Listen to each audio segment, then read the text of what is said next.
Good evening, everyone. Just realized. Yeah. Good evening. Good evening, sir. I hope you're all doing well. Yes, sir. Yes, sir. Okay. Let me see the number of students in class now. 60. We are how many in class? 60, 60. 60. Yeah. Okay. I want us to wait for additional 5 minutes, which will take us to roughly 5:10. Then we start.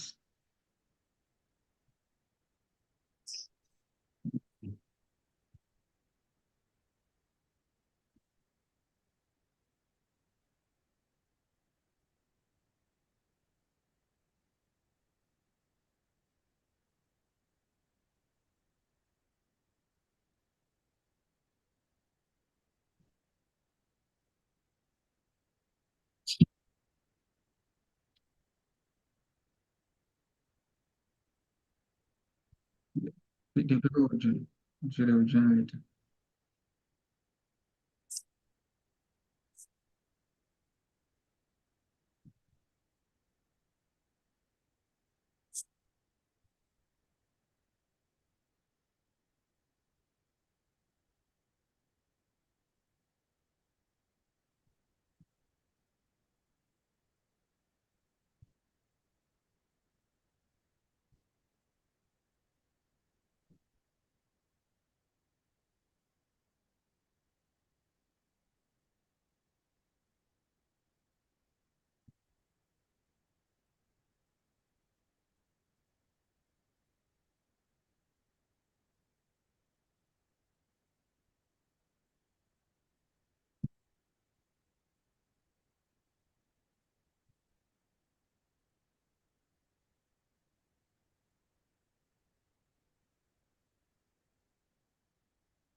Okay,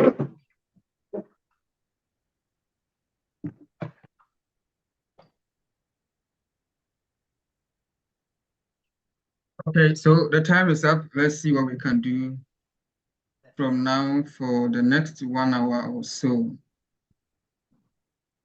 Before I start today's lecture, I want to understand if the groups that we are to form, we are done with the formation. So the various leaders in the various groups and the course reps, you can give us updates on the group formation.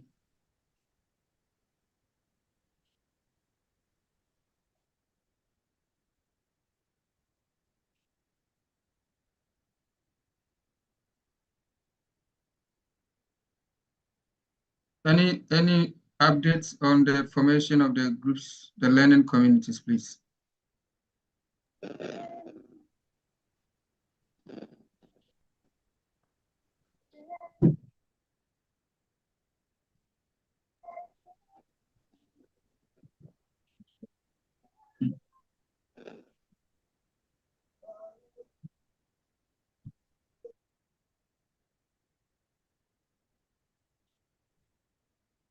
Okay, no updates yet. So let's see the agenda for this evening. Earlier on, we had talked about some concepts in cost accounting. Actually, the concept of cost itself, and then some related concepts to cost. And we understood that cost is very important for everybody, not only businesses, but it is much more so in businesses because of the competition. You can fail or you can be very successful, and that will depend so much on how you manage your cost. Cost is very important. So we started the lecture for the week by looking at costs. We looked at various classification of costs, and then we paid some attention to one kind of classification, which is classification by behavior. By that,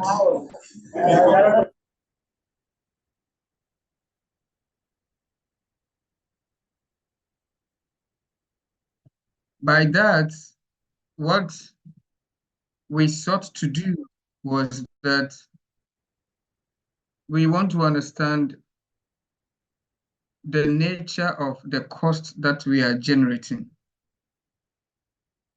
in connection with the activity that we are doing, which is generating that cost.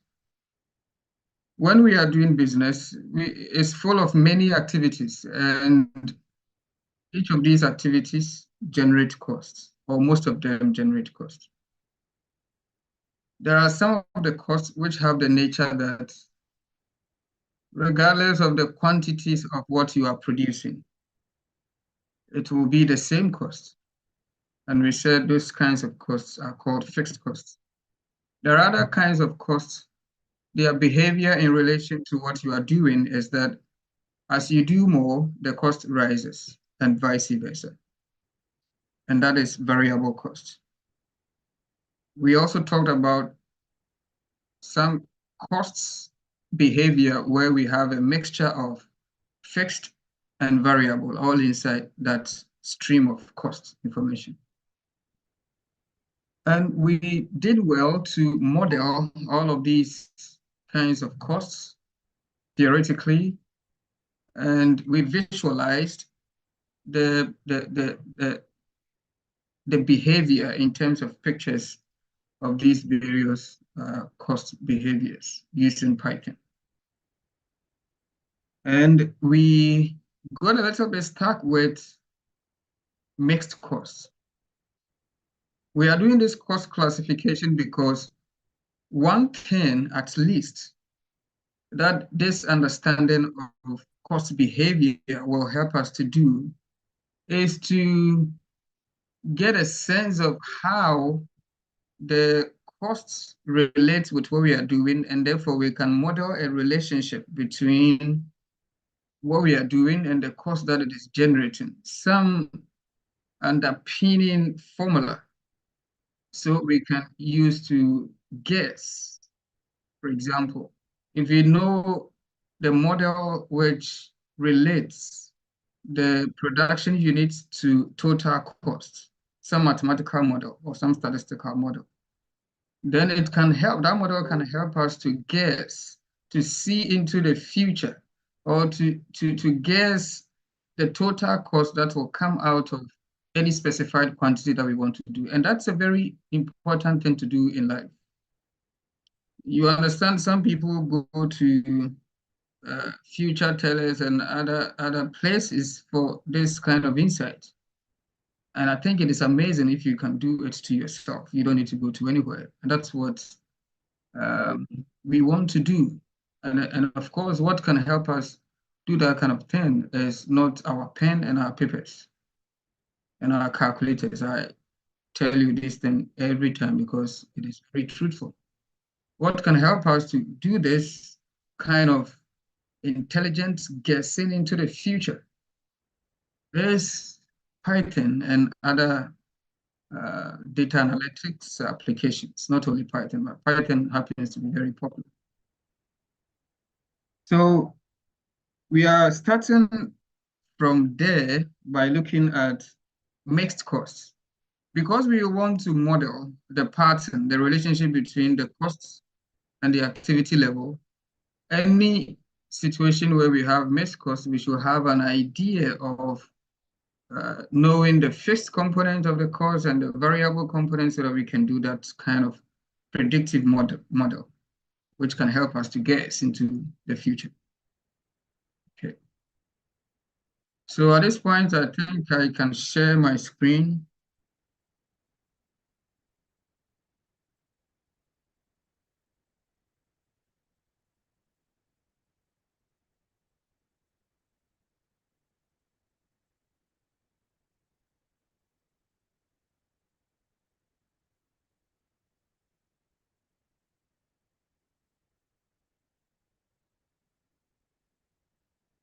Okay, so in your textbook, and everybody should have his or her textbook, and everybody should get his or her own copy of the textbook. It's very important.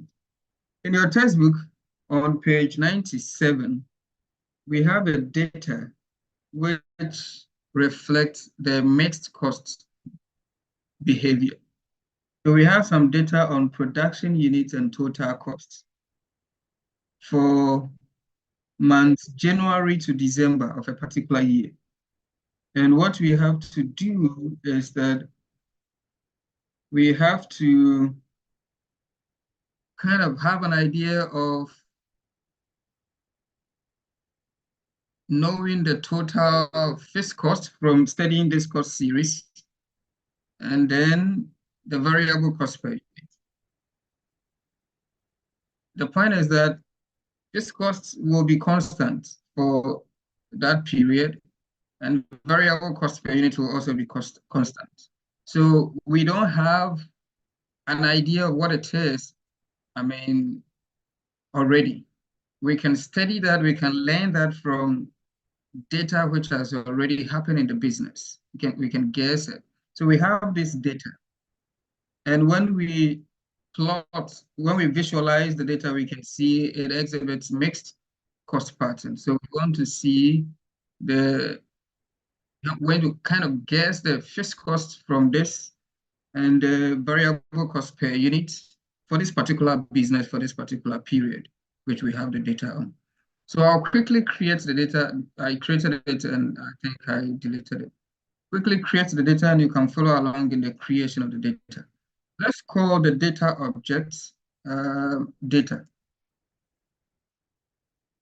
And by now, unless maybe you are a foreigner who is joining the session for the first time, you should be very familiar about how to do the creation of the data.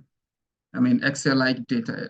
That in Python, we call it data frame. You should be familiar with how to create it. So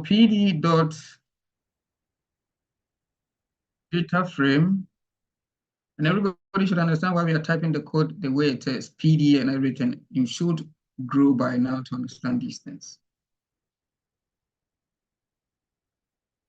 Okay, so this is the style I'm going to use. I'm going to use the dictionary style to pass a dictionary into the data frame constructor for it to create a data frame. So, and you know how to do that. So the labels are, we have month. You can follow along as I'm doing. And the month, we have a list of month from January to February. So January, let me use the short form of the months so that we can go with some speed. February, March,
Okay, so we have it for the month series, but I think this is too long. So what I should have done is that I could have broken the line. And if you want to break the line for the program to understand that, oh, you just want to continue below, not that you have ended. This is how you do it. So if you want to do it from here, then we can do this kind of slash character.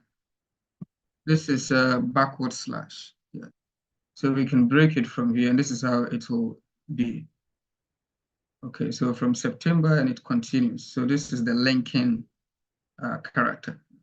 That's the kind of job it is doing, actually. So I'm done with it. I'm coming to the second one. Second column is production units.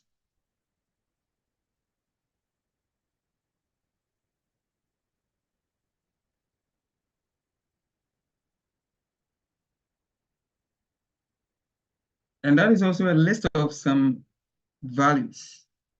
So we can use this list notation and pass the various values inside that list. So we have 800, 1,100, 1,200, 950,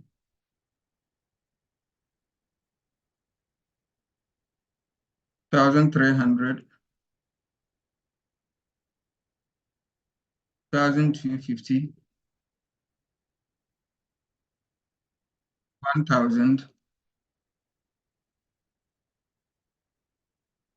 1050,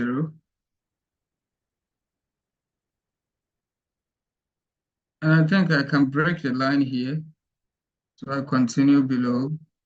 Then we have 1,000 again,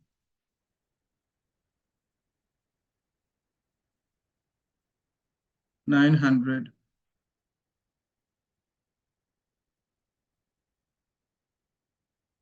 1050 again, and then 1,200. I think it should be a total of 12 values. 1, 2, 3, 4, 5, 6, 7, 8, 9, 10, 11, 12. Okay, good. So we are done with this column, and then the last column is total cost.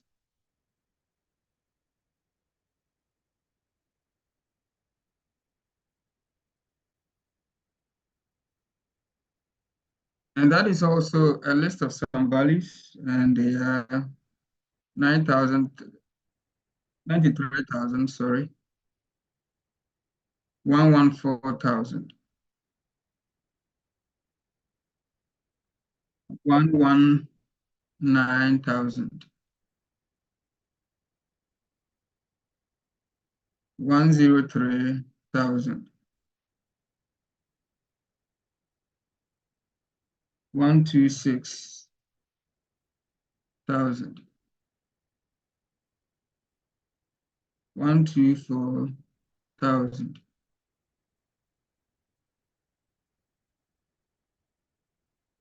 So let me break it here.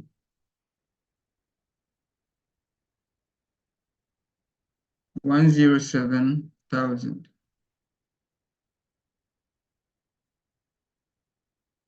110,000. 105,000. 100,000.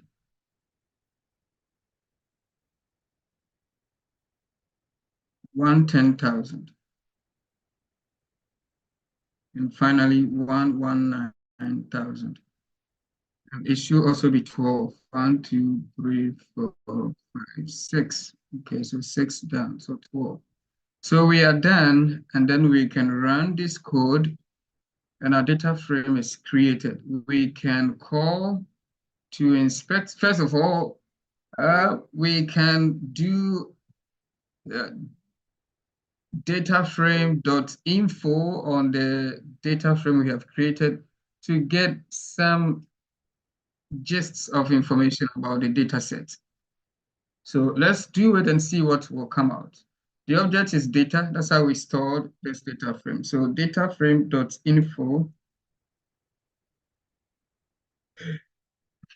Okay, so it's giving us some summaries about the data set. The strategy of Python is that actually Python is meant to handle very large data sets, which is never a business for Excel. Excel doesn't go there.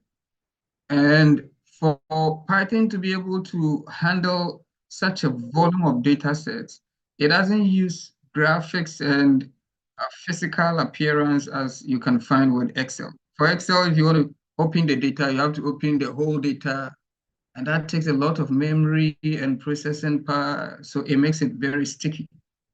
Python needs not to show you the whole data. Let's say this data is about 100,000 records. It needs not to show you the whole data. You can do this to get an understanding of what the data is without even looking at the data in a normal form, like in a data sheet form. So this is something like that. Data.info is giving us some of the, it's kind of telling us what a table is all about. It's saying that the table has rows. So this is the range index. That's the number of rows or the number of observations. There's 12 entries from 0 to 11. And of course, when you go to view the full table, that's what you will see. And then the columns are a total of 3 columns. And these are the columns: month, production units, and total costs. And each of these columns contains 12. So you see null counts. It contains 12 data points, 12 data points, 12 data points. And this is the data type of each of the columns. Month is an object. An object generally describes something which is not of numeric nature. So the month is strings, okay, so it's objects. Production unit is figures, so it is numeric, and it is using this one int64. This is also int64. So this is a very good way of getting an understanding of what a data set is all about. Because in your life as a data analyst, you will be dealing a lot with different data sets, some of which you never created, so you don't even understand. You don't even know what is inside the data and what it is about. So this is what you will do to, first of all, okay, that's how big the data is. Okay, this number of columns, number of rows, okay, I don't have any issue of missing values. In this case, all of the columns have 412 values. if we had an issue of missing value, then you will see that, okay, we should have 12 entries. But okay, under this column, let's say under production units, we have maybe 10. That tells you some, under this column, some of the rows were not entered. Or under this column, some production units were not entered for some months. Okay, something like that. Yeah. We can also, yeah, basically this is a small data set, so I will not do those kind of exploratory, deep exploratory data analysis on this one. I will do a tutorial ahead of the community learning group project. So I'll do a tutorial ahead of that. That one will use some large data sets, and then we can do full exploratory data analysis for you to see how we do it. So now we can see the table as we normally want to see it in an Excel sheet form or in a data frame form. So I can do data. And when you do this, you see for this particular instance, you see the whole of the data set from month January to December. But if the data set is a little bigger, I think if it is more than 100, let's say from 100, I don't exactly know, but beyond a certain number, it will not show you the full data set because that will require so much memory and processing power, and it is not necessary. So what Python Pandas does is that it shows you the first 5 rows, and then it collapses everything in between and come and show you the last 5 rows. That's a gist about the data set. And of course, when it does that, it will also report to you the total number of rows in the table so that you can see the full size of the table. Or even before that, you would have probably done data.info for you to get that understanding. So now we have the data ready. One thing we can also do is that sometimes this automatic row labels that Python provides, because we don't tell Pandas what the row label should be. Sometimes these row labels may not be intelligent, and you may want to set a different column as your row labels. That becomes very important when you are doing something like time series, and you want this label 0, 1, 2, 3 to be maybe the date column. In our case, we can set the month column as the row labels so that we do away with this 1, 2, 3. So when we want to do that, we use this piece of code. The objects that you have created, the data frame object, we have named it data. So you reference that one, data.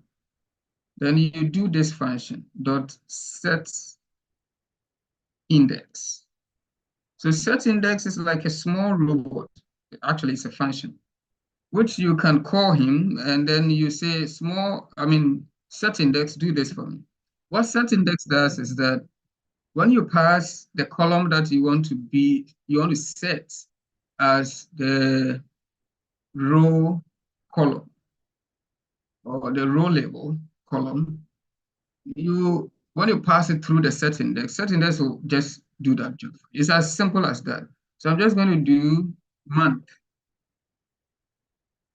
Yeah, and there is a bit of a code I need to do. In place equals true, because when I do it, you can leave it like this and run it. Yes, it will show you, yes, it has now set the month column as your row label. But when I go, you see, it is showing you this new table. It doesn't mean it has replaced it. It has replaced this data with it. So if I wanted to replace it, I can do it this way. I can pass a parameter here, an argument here called in place, and set in place equals true. You have seen it before. Another way you can do it is that I want this new table where the month is the row label to replace this old one. So what I will do is that the old one is called data.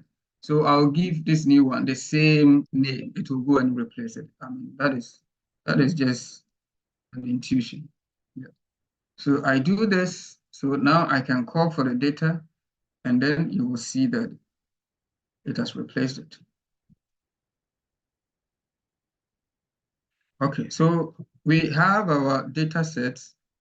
Okay, one thing you can do is that, okay, this is also part of a broader concept we will be discussing in the near future about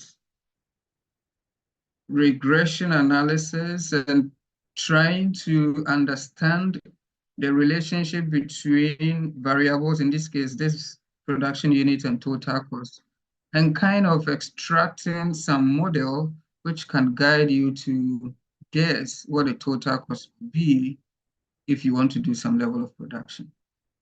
And this is quite statistical, and you shouldn't have a problem. You have done these things in quantitative methods. So we just need to kind of put them together. Yeah. So as part of that broader objective of determining a model for doing your guessing, you will do this kind of understanding test. If you are using a linear regression, the key assumption is that the two variables should relate with themselves, or the relationship between themselves should be a line. It should reflect a line more than any other shape. Then we have that objective met, or that assumption met, so that we can use linear regression. There are other things you need to do. So as part of understanding whether there is that linear relationship between the two variables, because when we do whatever we want to do with this topic we are doing, at the end of the day, we want to kind of come up with some predictive model. That is why I'm infusing all of these things into it. So if you want to get the understanding of the relationship between these two, maybe these two variables don't relate in a line form. It's a different shape.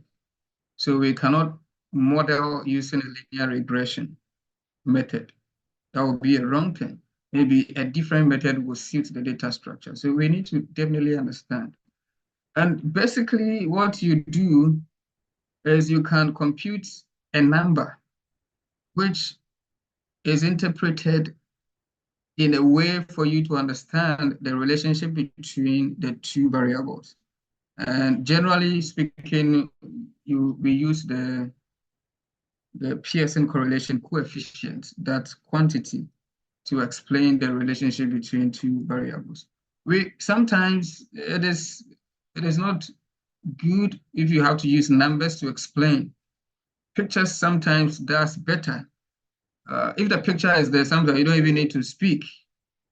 There is the saying that seeing is believing, and you see a picture better than a number. So you can also visualize the relationship between them by a picture and see whether, of course, it reflects a line before the next steps are built.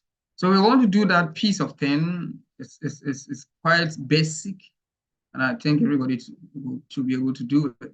In Python, it's very simple to do it. Let's say we want to see the relationship between the production units and the total cost. And that will be a scatter diagram, basically. So we can use Seaborn to do it. We can use Matplotlib, PyPlot to do it, or maybe some other plotting library. Okay. So what we have imported in our notebook is Matplotlib and then Seaborn. So I'll try and explain from the perspective of all of these plotting libraries. Let's start with PLT. You want to do a scatter diagram to see the relationship between the two variables. PLT, I imported the library with the alias of PLT. PLT.plot. No, it's scatter. So PLT.scatter. So that's how it goes. and I need to tell the scatter function what variable is on the x-axis, what variable is on the y-axis, because it's going to kind of relate the two for us to see the pattern when the two are related. And that is in the realm of data analysis called multivariate analysis. In this particular case, it is bi. Bi is more than one, so it's multi. Bivariate, just because it is just two variables, we want to see their relationship. So bivariate analysis, or if you like, multivariate analysis, we need to show which one is on the x-axis, which one is on the y-axis, and then we see in that two-dimensional space how the variables relate with themselves. So that's all we need to do. We need to pass the x-axis column and the y-axis column, but that also requires that we have the understanding of what a dependent variable is and what an independent variable is. I think we have to understand it all from here because that's the build-up. We are building up towards where we will need all of this knowledge. For the scatter diagram per se, we don't need to care so much about which is on the x and which is on the y. We can put each one at any place. But I want us to just start the journey of modeling with regression and therefore which is your dependent variable and which is your independent variable, which is the response variable, which is the explanatory variable, and so on and so forth. So that's what we're going to do. When you study this one, you see that the production units or the volume of production is the variable which will drive the total cost. So the one who is being driven is a dependent. And the one who is driving is actually independent. So you can think of it, I know you understand this concept. So in this case, the production unit is the dependent variable. So put it on the x-axis. So x equals, I'm going to just extract it straight. So I'm going to do data, I can do data dot production unit or data square brackets, then I pass this inside it. It means the same thing. So data is equal, sorry, x is equal to data dot, this one is handy, so let me do it this way, dot production units. Is it with, okay, with S, production units. And then my Y is data dot total cost.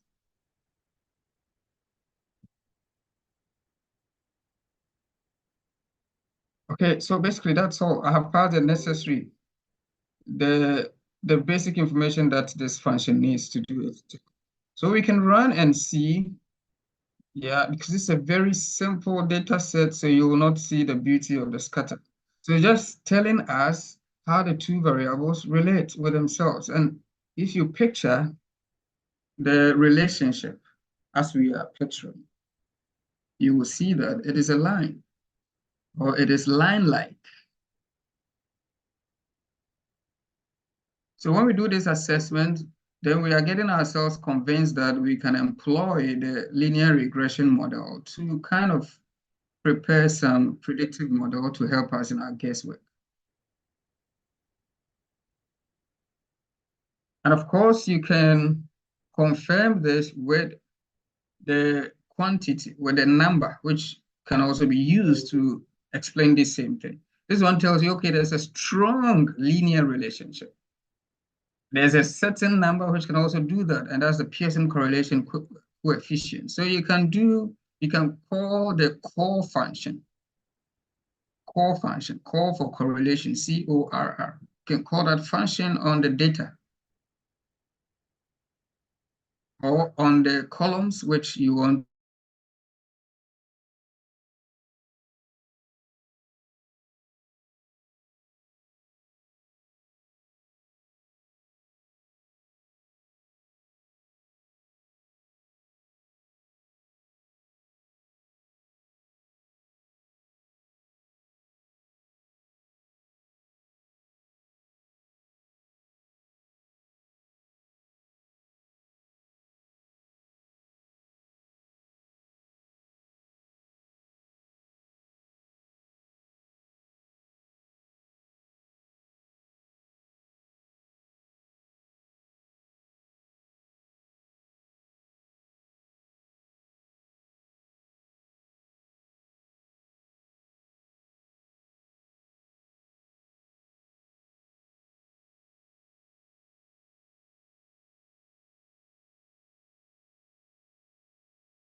Hello?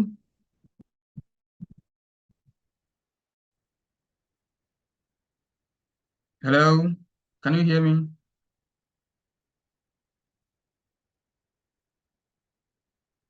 Hello, can you hear me, class?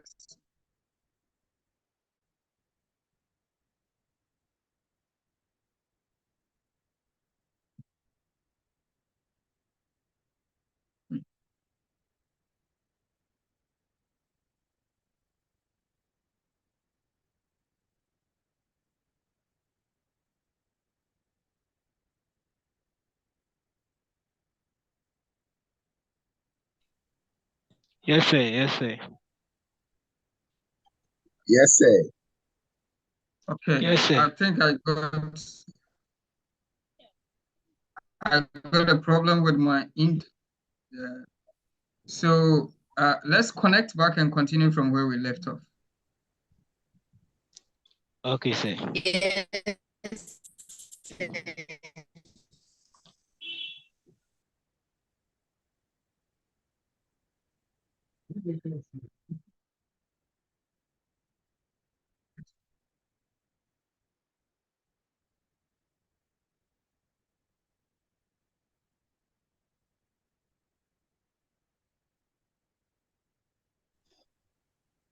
Please, can you see my screen now?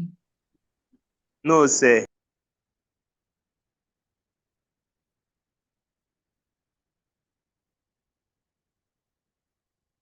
I guess you can see it now. Yes, sir. Please, we can see. Yeah, please, you need to bear with the situation. The internet here is very terrible.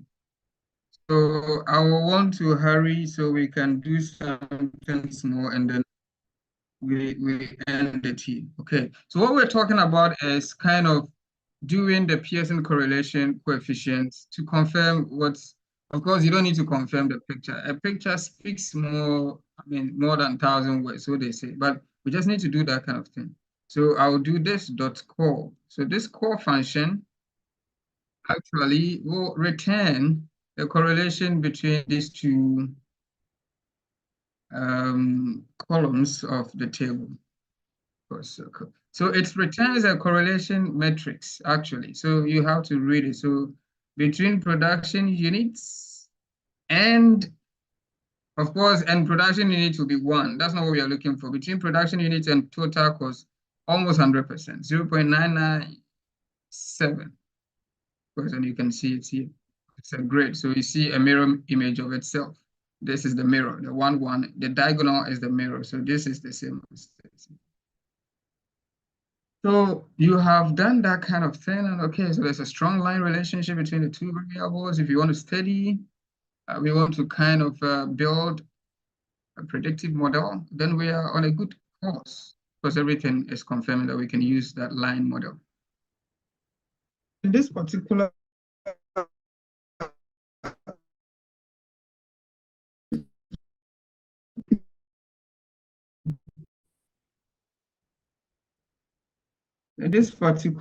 exercise, what we are to do is to use of estimating the variable cost per unit for the organization using this data.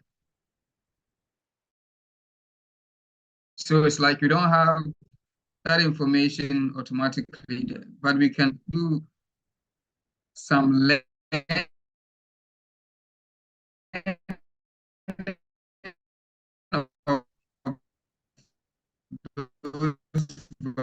values from this data. Okay. Going through the how the computation is done under the high-low method. I'll repeat it for revision or for emphasis. So if you take the whole of this information, it is total cost in units of production. The high-low method also draws from this whole thing I've been talking about, that line model, which want to actually employ to do some predictive model to guess. So it also draws everything from there. The line model is y is equal to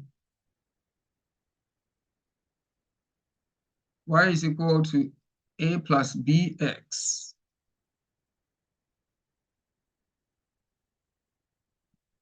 So what is actually to estimate the A part of the model, which is, and then the B parameter, the model, y is equal to a plus bx.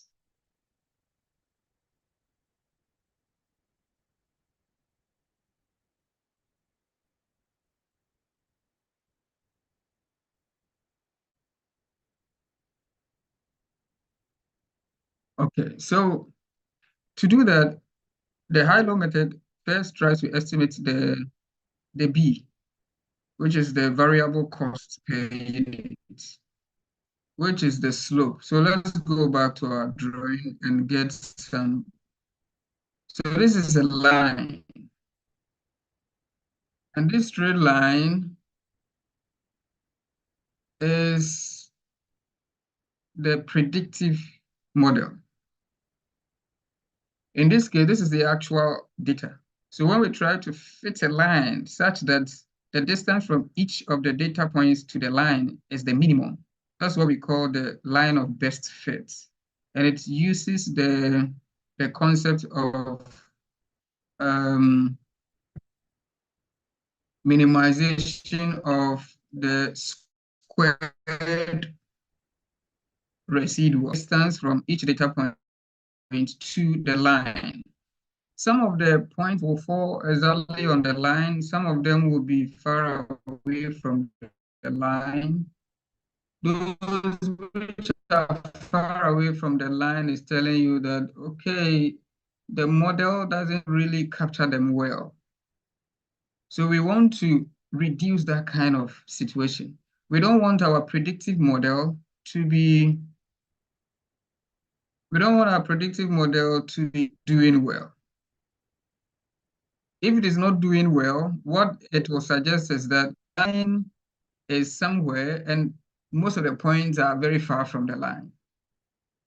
That's an indication for you to do that. Okay, so your line is the model, and we are training that line so that when it sees another data, it will be able to guess. But if the line is far away from the data it is learning from, then it means the line cannot really guess well. That's first indication you need to see. And the linear regression model using the OLS technique is least squares. What that concept, I'm not trying to teach statistics, but what that concept means is that what the statistics says is this: if you pass the line, and then we see that some of the line points are very far away from the line, then we want to measure that distance. For each of the data points to the line, we measure that distance. So the distance will be the actual data point, let's say y1, minus the predicted data point. So the predicted data point is the line. So the actual data point minus the line. The line is the predicted data point. Squared. So the actual data point minus the line squared. So that is where the names come from.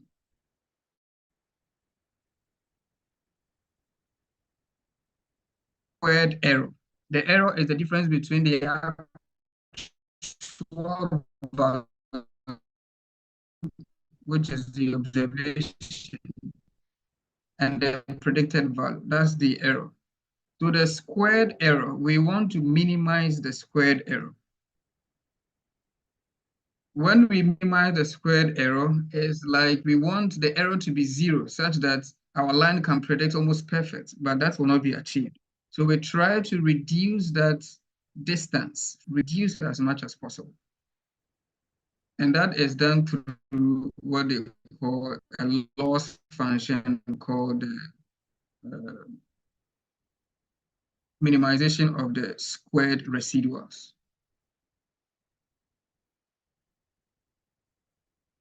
So the least square simply means that we want the least of the squared residuals. That's where the name least squares is coming from. So that's the technique it uses to fit the line.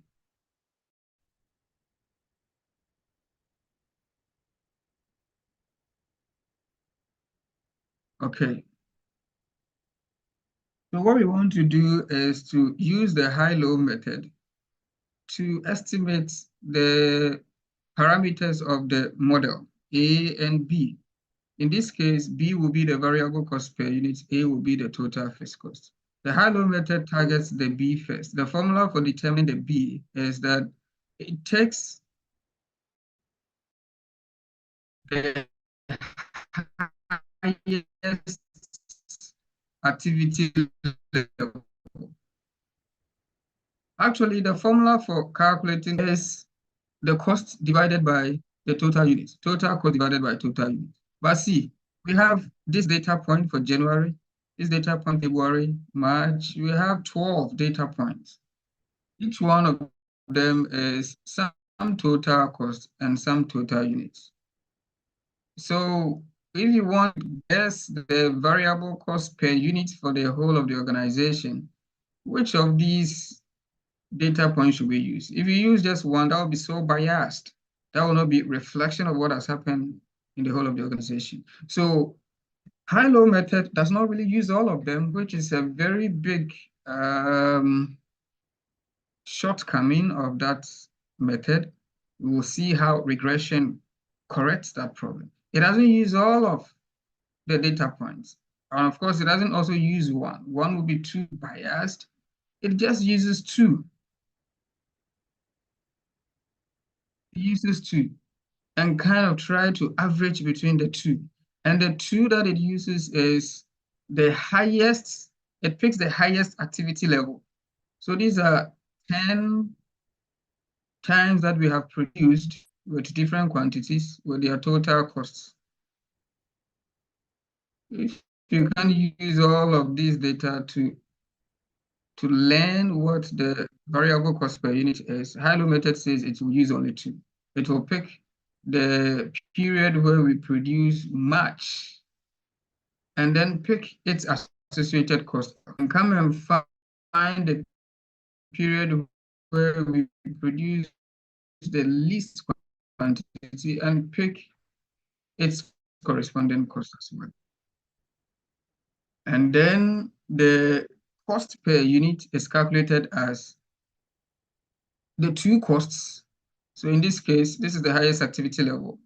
1,000 is the lowest activity level. So cost per unit is total cost divided by units. Now we have these two total costs. How does high-low method use the two? Does it add them? Does it add them and divide it by 2? What it does is that it subtracts, which is 126,000 from, sorry, it does this cost minus this one. So 126,000 minus 93,000. And then it divides by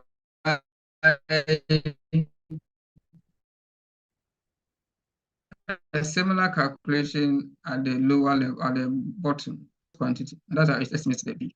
To determine our fixed costs. First of all, we can use it to determine total variable cost.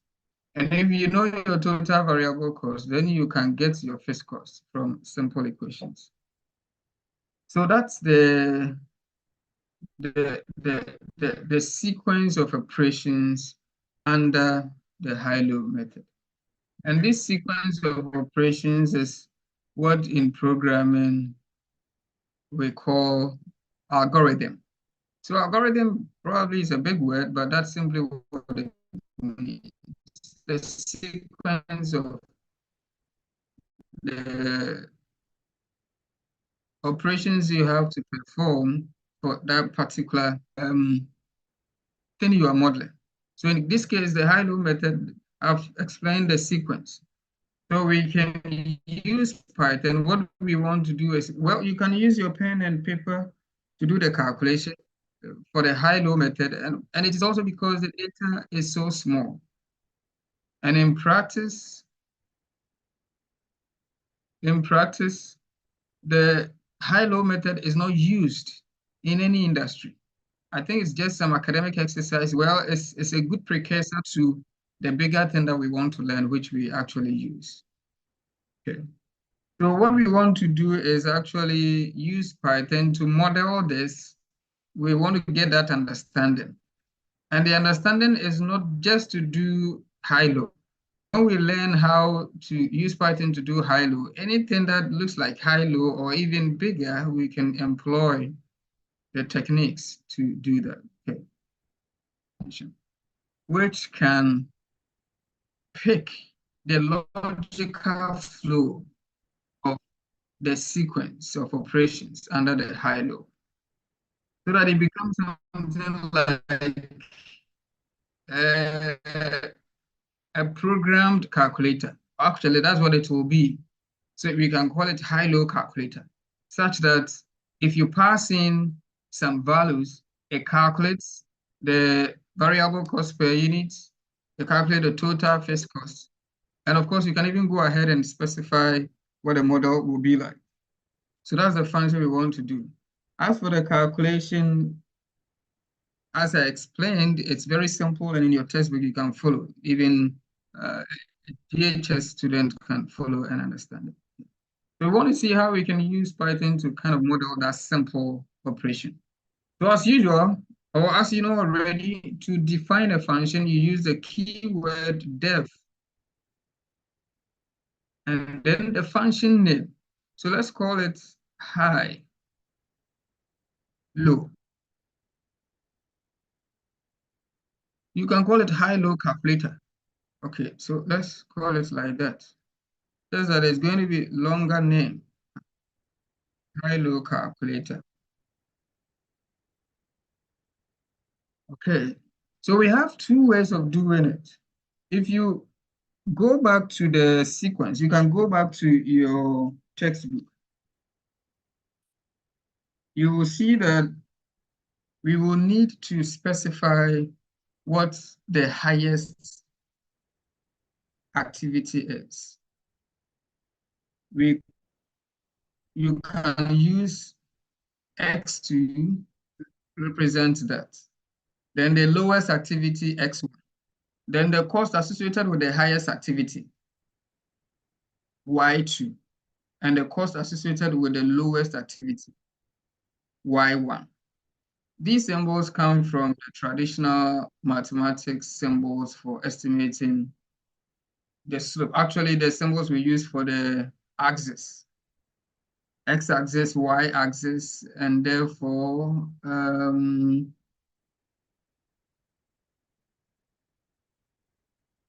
when you kind of draw a line, if you want to estimate the slope, because the b, which is the variable cost per unit, is actually this.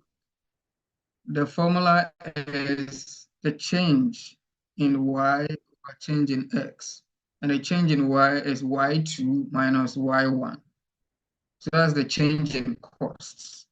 So in our case, the change in costs, you can pick it from anywhere, will be y2, which is a bigger one, minus y1, which is a smaller one.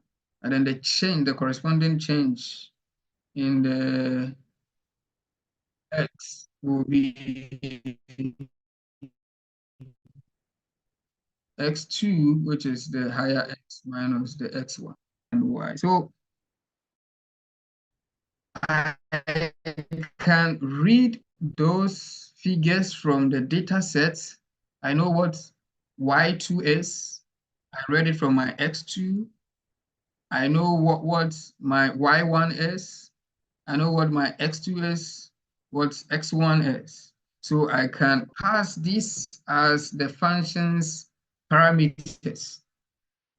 So it depends. You can pass them anyhow. Maybe you can do it sequentially. X1, X2, Y1, Y2. That follows maybe some ascending order sequence. Or you can pick it from the way the formula for cost per unit, because that's what you're trying to estimate, the way it goes. In the high-low methodology, you will do it like Y2, which is the higher cost. Or let me use the Y. So Y2 minus Y1. So maybe I want it to follow that sequence. So I'll first ask for Y2, comma, and then Y1. This sequence actually is the way you want to see it, so that you will know the sequence of how you have to feed the values. Y2, Y1. So I will go for the cost first, and then come to the units. So X2, X1. Okay, so these are my functions parameters. Then I come and do colon. So this ends the kind of the function declaration. Then when I press enter, the cursor will indent. The indentation means that specify whatever in the world you want to do under this function, so that when you call the function, that will be done. Great, that's the meaning. So if you want to specify that the world should be turned upside down, go and look for the code and put it here. When you run this function, it will do just that. So what do we want to do? We want to perform the high-low method calculation. So we want to calculate the variable cost per unit based on the high-low method algorithm, calculate the total variable cost if it is needed, calculate the total fixed costs.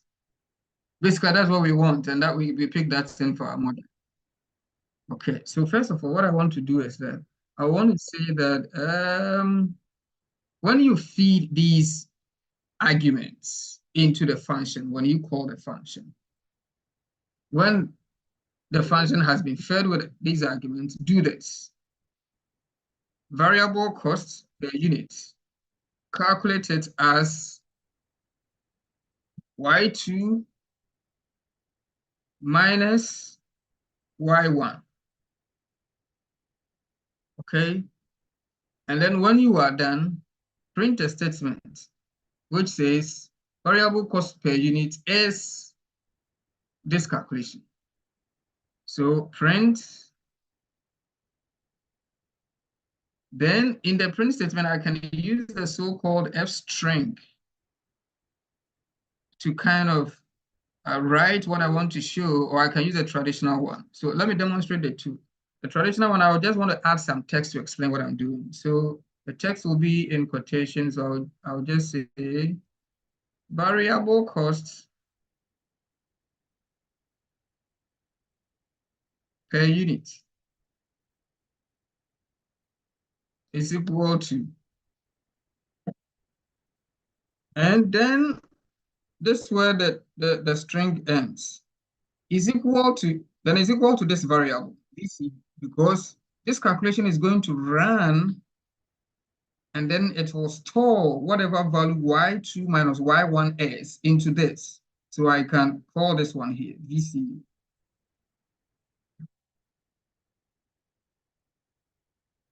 Then you can come down, so we are done with variable cost per unit. When we get variable cost per unit, what we can do is we can go ahead and calculate our total variable cost. But a little bit of a challenge is that now you have two quantities. Variable cost per unit, sorry, total variable cost relates with the quantity. So we can infer the total variable cost from the quantity. In other words, if we have variable cost per unit and we have the total quantity, multiplying the two will give us the total variable. In other words, total variable cost is equal to variable cost per unit times quantity. But high-low method kind of puts us in a situation where we have two quantities, the lower quantity, the higher quantity. So from the prudence concept in accounting, I am using the X2. For some other people, maybe they will average the two and use the average figure. Some will use 4, but you should know why you are using what to get what you want. So I'm going to do total variable cost. And then this is the calculation of it. It is going to be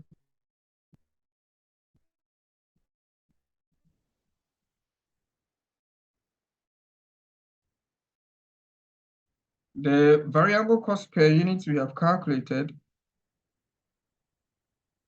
multiplied by here. But we have 2 kills, and I've explained why we are using the highest kill. So that will be X2. So X2 is here. So that's our total variable cost. I can add a narration in a print statement. Print. And let me use the F string so that you compare. It just very simple. I use F before everything I type in a string. So F, then I bring this string notation or quotation. Then everything I'm going to write is a string, of course. But what it does is that you can put calculations and variables inside the string in a curly brackets. So that's the only difference. So what I'm going to do is that I'm going to narrate this. I'm going to say total variable costs is equal to, and this time around, I'm not going to step out like I did here, comma, this. Everything is in the string, so everything is in the quotation, is equal to, then as opposed to doing it like this, I bring this curly braces. So it's a variable that I want to bring, so it's equal to TVC. TVC. That's fine. Then we can come to the total cost. Now, at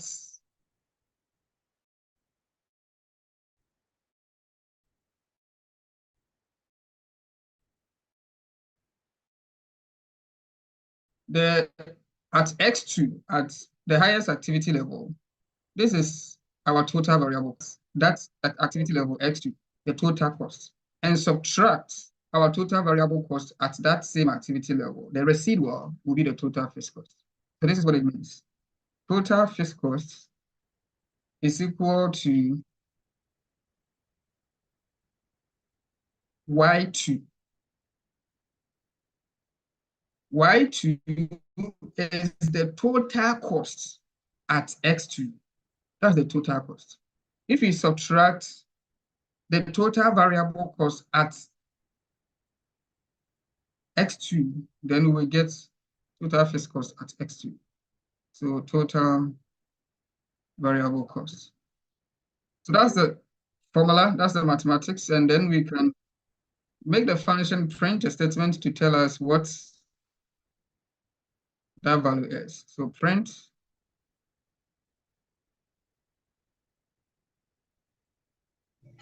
total fixed cost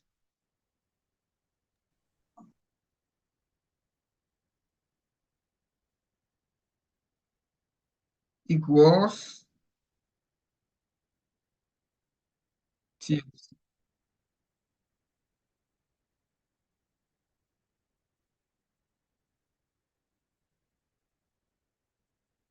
Okay, so basically that's what the function is. The function has ended. This is the high-low method in function.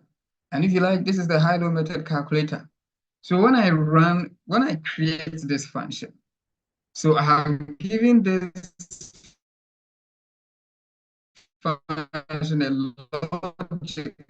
logic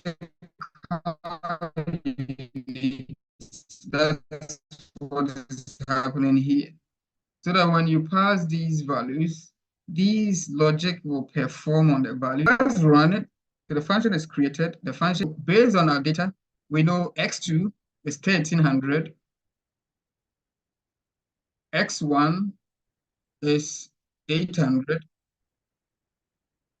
Y2 is 126,000, and Y1 is this. So you put it where you have your book before you, so you can call them for me. And let's try to do it. Let's call the function.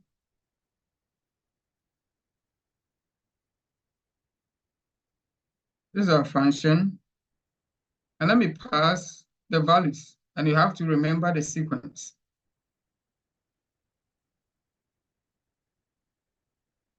Otherwise, we could have also passed these parameters using what we call keyword arguments, so that you can be a little bit flexible in terms of the position. These are positional arguments, so we have to know where this one should be the number one, followed by this, followed by this, followed. That's how you have to pass it. That's the meaning.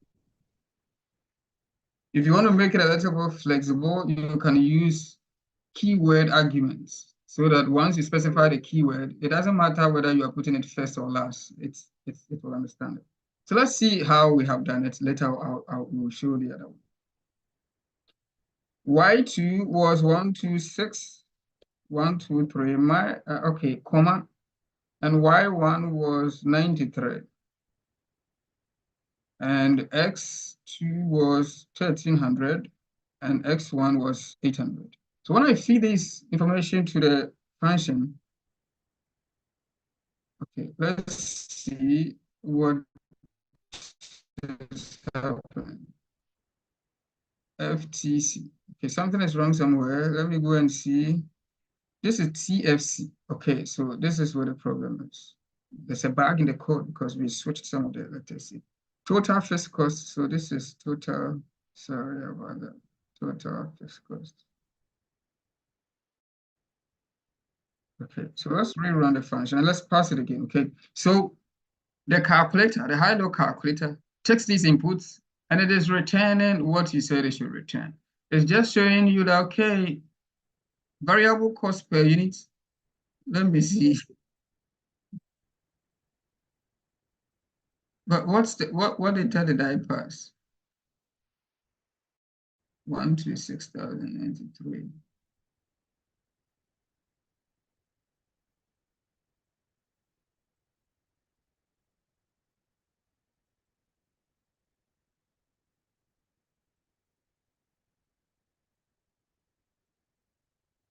Okay, well, it's doing some calculations, but I think the data it is returning is wrong. Let's see what is possible.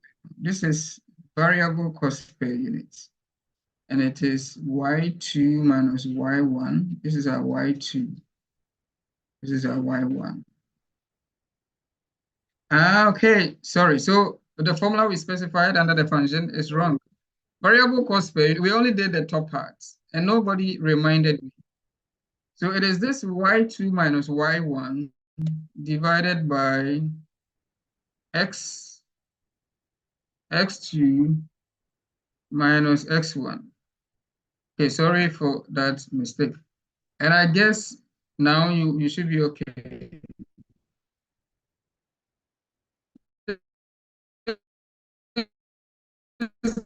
The formula for estimating the variable cost per unit under the high-low method. The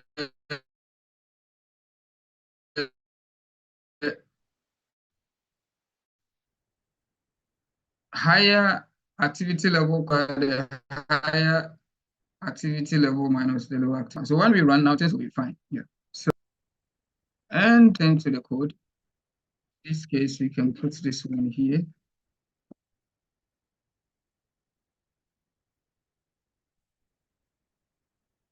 This one can also be here. GHC. Okay, so let's run. So variable cost per unit is 66 Ghana cedis. But this is not nice. See the space. This is not how we write Ghana cedis and then a big gap before this one. Anyway, the one we did with what do we call it? the F string, one happens to be okay because the Ghana city is just attached. I think I just need to make the space show here a bit. Yeah, but this one, so what we can do to the first one, the one that we didn't use the F string, that is showing the gap between the city symbol and this one. What we can do is to add this simple parameter called sep. The sep is actually something like the separation between the string and then the calculation of the variable. So the sep can be set to something like this, which is no space. So quotation open, quotation closed. If I pass a space like this, then there will be a space. So there's no space. So when I run it, what I'm doing with this code is that this gap should go. So let's run and see. Okay, so now it's gone. So this is our high-low calculator. The beauty of it is that if we have a different data sets, maybe some other type, and we remember we have created this function, we can go and take the function and then pass that new data set. So let's say in that new data set, our Y2 was, let's say, 150,000. And our Y1 was, let's say, 12,000.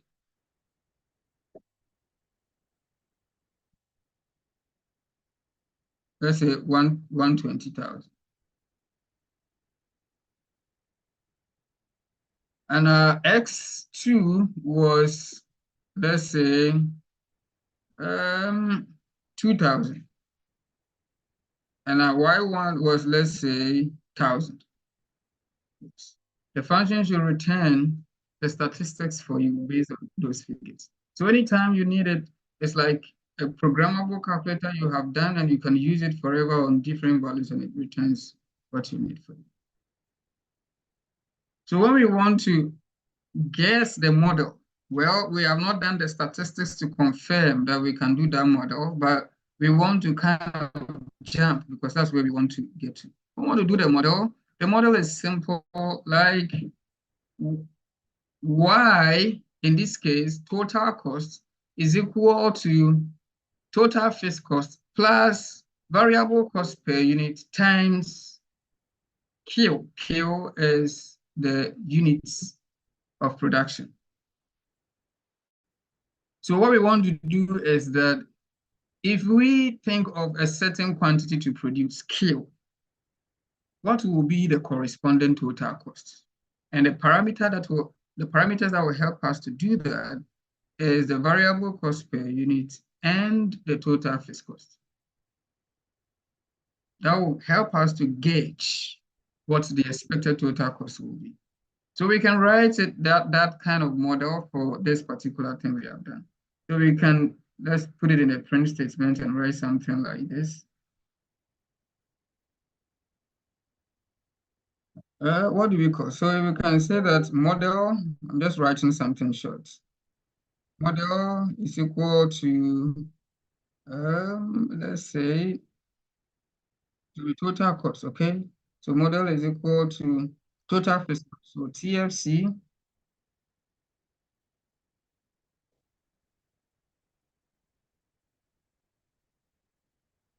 we need to pass this under as part of the function code. So let me write it here. When I finish, I'll copy and put it there so that we can see how we can write the model. Model is equal to TFC as the total fixed cost plus variable cost per unit. So the variable cost per unit, we can bring times. We can bring the times here. Times production units. So production.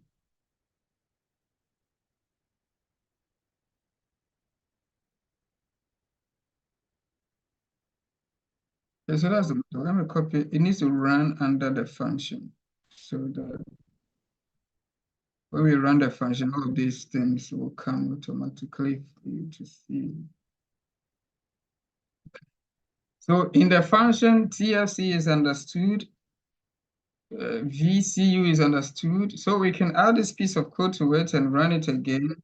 And then it will tell you model is 40,200 plus 666 production units. That's the model. It means that when I think of a certain quantity to produce and I put it here, let's say it is 100,000. So that 100,000 will multiply this 66 and be added to this one. So I think this narration is wrong. The model is wrong. So let's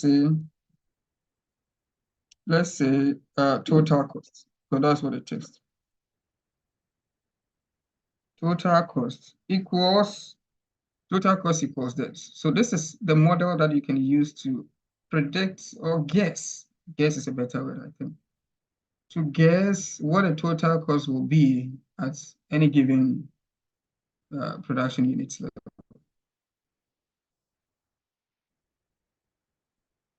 Okay, so because the internet is not stable, I think we can end it here. And then when we go home, there is another way I wanted to do it, not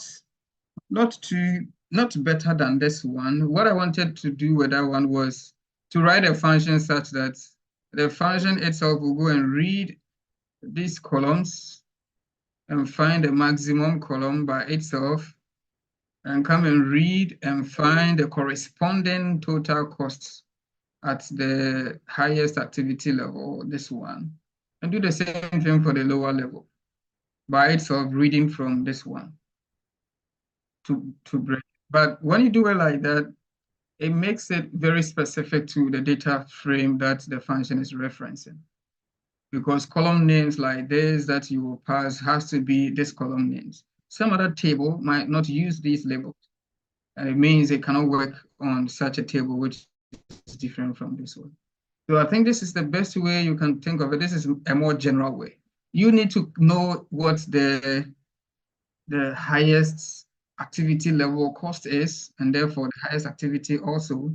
You need to know what the lowest activity level cost is, and the lowest activity also. And then when you pass that information, the function should be able to tell you it is at stake. What the variable cost per unit is, what the total fixed cost is. These are the parameters that we need for extracting the model. And then you can write the simple print statement to show what the model is like. So this is what we'll end. We don't have a stable internet. If you have any questions, I'm ready to receive your questions, please. My network has been very terrible, and I want you to forgive me about that. So some minutes for questions.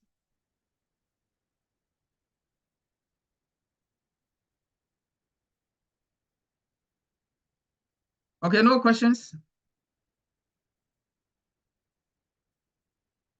Great, no questions. So thank you very much for your attention. We will continue the rest another time.